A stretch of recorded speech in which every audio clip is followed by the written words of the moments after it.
Meu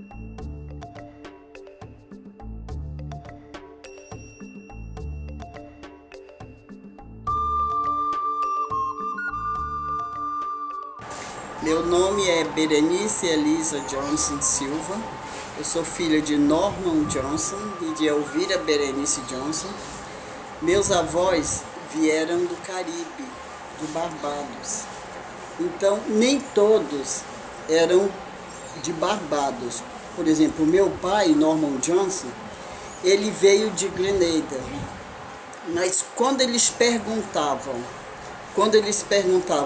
da origem, eles diziam Barbados, porque todos que vinham para cá, do Brasil, eles tinham que fazer um recenseamento, uma listagem, alguma coisa assim que eles chamavam, em Barbados. Então, quando perguntavam a origem, diziam que era Barbados, mas nem todos eram de Barbados.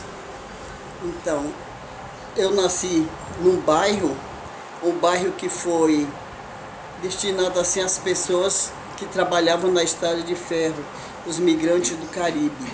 Então eles fizeram um bairro lá, quase à margem do Rio Madeira, na subida ali do trilho, né, logo depois da estação. Então era um bairro em que tinha muitas pessoas e as casas, todas as casas eram características assim como casas daquela época. Tipo assim, as janelas para o lado de fora, porque tinham que botar cortina, tinham que fazer aquele aparato, como era no Caribe. Então, minha avó sempre tentou conservar as coisas de lá aqui. Inclusive, a grande preocupação dela era de falarmos inglês, na esperança de um dia nós voltar. Eles voltarem e nos levar também para lá. Então, eu lembro, outro dia eu estava falando até para alguém, eu lembro quando eu comecei a falar português, eu tinha 8 anos, que eu só falava inglês. Nós só falávamos inglês em casa e é uma tradição que nós temos até hoje, que quando nós estamos em família, ninguém fala português, tá? Então deixa eu voltar a falar onde eu nasci. Eu nasci no Alto do Bode. Agora, por que Alto do Bode? Além das casas dos caribenhos, tinha um barracão bem grande em que foi destinado às pessoas que vieram do Nordeste, chamavam arigós. Eles vieram do Nordeste e aquele barracão era um barracão de madeira limpa, que eu estou vendo, bem grande e com repartições assim. Cada porta era uma família, então tinha várias. Então nós nascemos ali, ficamos por muito tempo ali e tinha um político, o coronel Aloysio, que ele começou a se preocupar um determinado tempo em saber se as pessoas estavam conspirando alguma coisa contra ele, porque eles tinham assim, eles procuravam manter aquela vida como era no Caribe, tocando de noite, tinha os repentistas que mexiam com os outros, brincando assim, tudo tocando cavaquinho, violão, bandolim que eles usavam muito, eu lembro. Então, o coronel Aloysio mandava as pessoas de confiança dele entrasse no meio dos barbadianos, que chamavam todos, para ver se eles não estavam conspirando alguma coisa contra ele, porque ele era político. Então, quando eles chegavam lá, ele mandava só aqueles que sabiam falar inglês. Só que quando eles chegavam lá, os barbadianos não falavam o inglês, falavam um dialeto que nós conhecemos também, o Badian, que se você fala inglês e eu não quiser que você saiba o que eu estou dizendo, eu falo Badian, eu não falo inglês. Então eles chegaram lá, ficavam entrosados e as pessoas começaram a falar Badian. Aí eles voltavam quando o coronel Aloysio perguntava o que é isso. Eu não entendo o que ele está dizendo, é um berreiro, parece um bando de bodes. Um berreiro parecido com bodes. Então, por essa razão, chamaram o Alto do Bode. Algumas pessoas dizem diferente, eu já ouvi até coisas assim que nem merece ser repetido, né, de pessoas influentes, mas Alto do Bode foi exatamente por causa da esperteza dos barbadianos em falar o Badian, o dialeto, para que os outros não entendessem, tá? Então, a grande preocupação da nossa família era de nos manter sempre fiéis a Deus. por exemplo, eu aprendi até soletrar inglês antes de português. Eu aprendi a ler e escrever inglês sozinha, na Bíblia da minha avó. Ela fazia questão que nós líssemos. E a Bíblia dela, um lado tinha o versículo em inglês, em português, e no outro lado em inglês. Então, quando eu lia aquele versículo em português, como eu falava inglês, eu já sabia o que era em português. Eu fui lendo para confirmar. Eu me alfabetizei sozinha em inglês por causa disso. E fui professora de inglês no estado. Conta para nós os locais que você estudou. Eu estudei. A primeira escola minha foi numa escola particular da professora Aurélia Banfield. Ela morava ali naquele local que morou até morrer, não é? E nós vínhamos do Alto do Bode e estudávamos lá com a professora Aurélia. Então, ela começou a tentar alfabetizar a gente, né? Mas eu não queria saber nada, assim, eu queria receber o carinho da mãe dela, que como todo barbadiano ela gosta. Eu era menor, ficava fazendo carinho e coisa. Lá, sinceramente, eu não aprendi. Eu brinquei muito lá. Eu recebia muito carinho da mãe da professora Aurélia. Depois eu fui para o Barão de Solimões. Lá, estudei no Barão de Solimões as séries iniciais. Depois passei por uma escola Getúlio Vargas, quando eu fiz o primeiro ano C. A escola Getúlio Vargas era aquele prédio que fica ali perto da Praça Luiz Ferreira, onde morou o Chico Santos. Parece que era Chico Santos, não tinha? Chico Santos morou naquela casa. Ali era uma escola, e o nome da escola era Getúlio Vargas. E lá foi onde eu estudei primeiro, segundo ano. Depois passamos por Barão de Solimões, fomos passando por outras escolas depois. Tinha uma escola que também era em frente ao quartel, ali naquela rua, bem em frente ao quartel, era a escola... Esqueci o nome agora. Ipiranga. Era a escola Ipiranga, eu estudei também na escola Ipiranga, que parecia um salão de festa, mas tinha 4 turmas. As carteiras ficavam assim, de frente para cá, e nesse lado aqui, as carteiras já ficavam de costa para essas, que a professora estava aqui. Então tinha nos 4 cantos da escola, eram 4 grupos de carteiras, onde tinha alunos com séries diferentes. Estudei lá. Depois continuei estudando, fomos para Carmela Dutra. Carmela Dutra, depois quando nós começamos a nos interessar a fazer curso superior, que não tinha como fazer aqui, nós encontramos o Coronel Teixeira.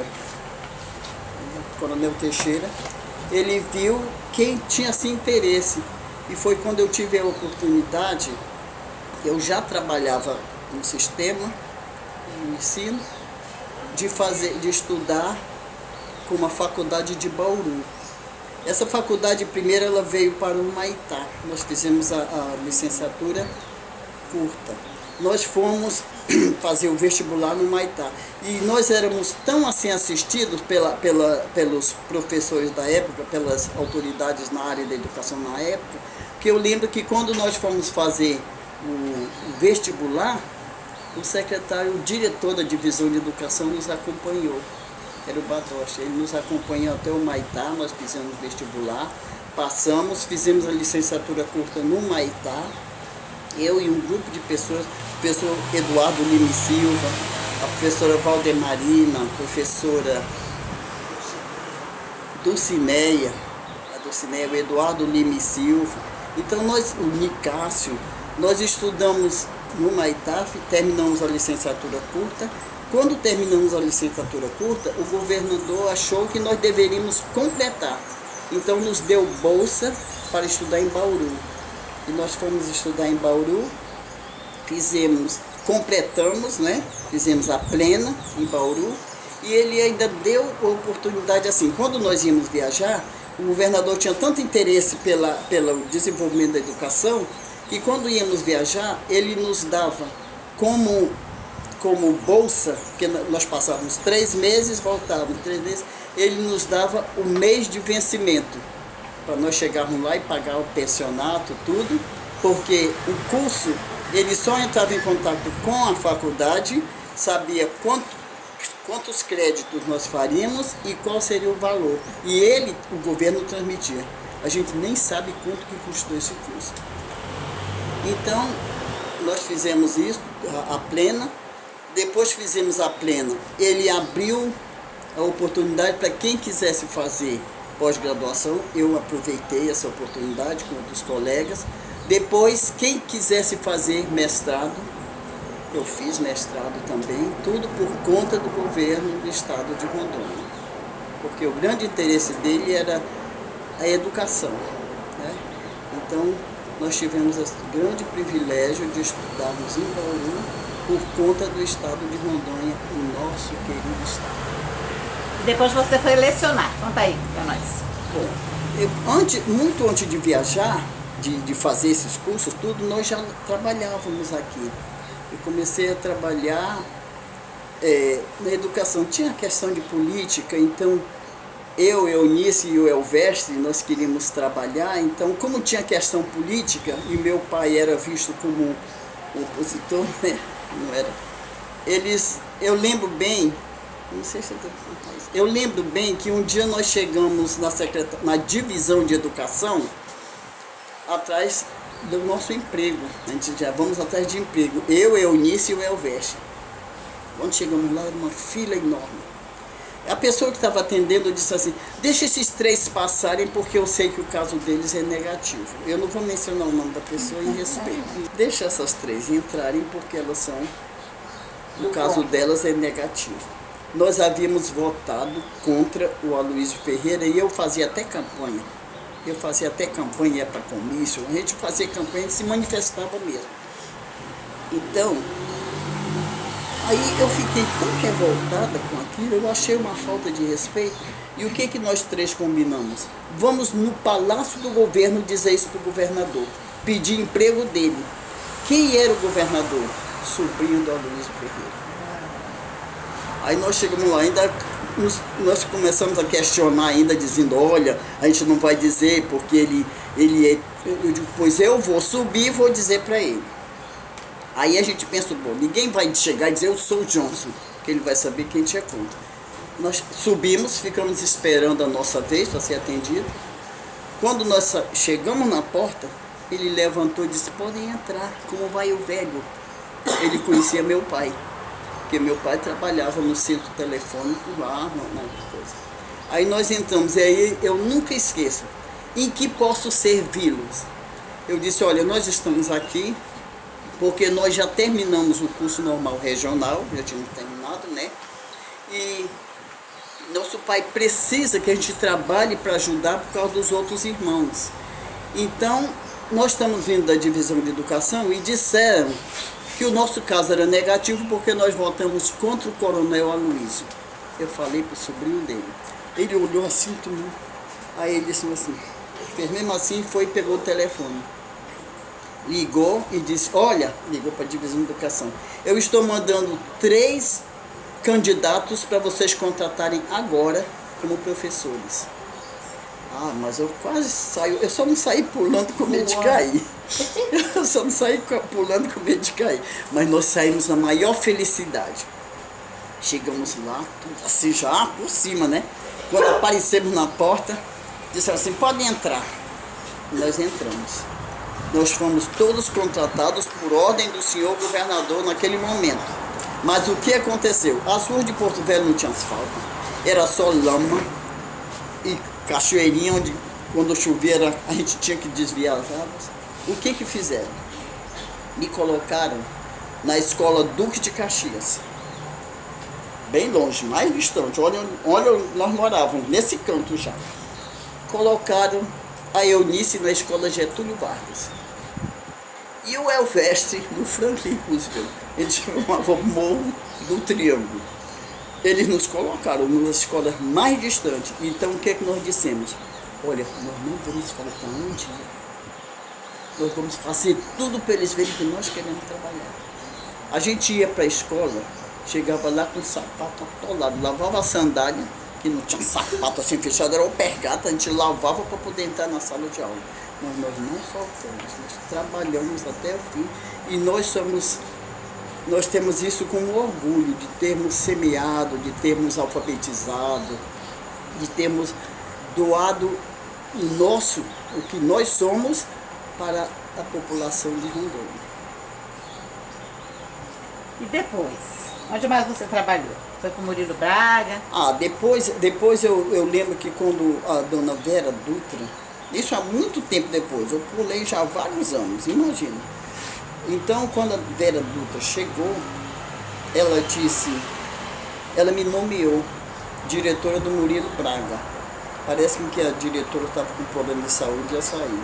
Ela me chamou no gabinete e disse, olha, não me decepcione. A senhora está sendo a primeira diretora que eu estou nomeando. Eu tinha tanto medo de decepcionar. Mas graças a Deus eu encontrei uma equipe de professores que eu não era diretora. Eu coordenava a escola e todos nós trabalhávamos juntos na escola. Depois do Murilo Braga, como eu ia viajar para continuar estudando, foi essa parte que eu já disse que fui embora. Então, o que aconteceu? Eu saí, deixei o Murilo Braga e fui para a Secretaria de Educação, onde trabalhei no departamento de ensino, eu fui coordenadora de ensino lá também, trabalhei na Secretaria de Educação. Depois, quando começou a universidade, a primeira turma da UNI, faço parte, a professora Eunice, da família, né? Fazemos parte da primeira equipe de professores da UNI. Porque antes nós trabalhamos também em outros cursos superior, que vem para cá, essas coisas. Outros cursos que aconteceram antes da Universidade de Rondônia.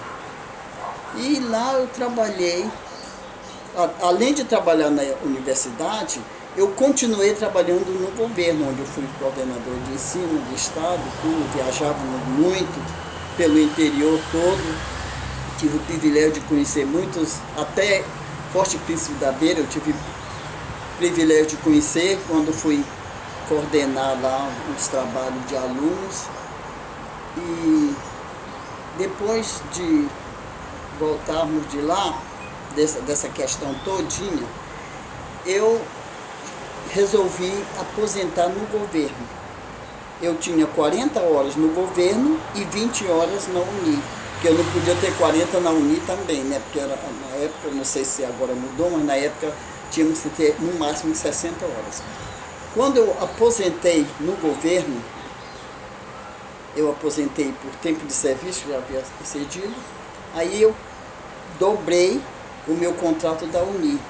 Fiquei com 40 horas na UNI, porque as 40 eu já estava aposentado.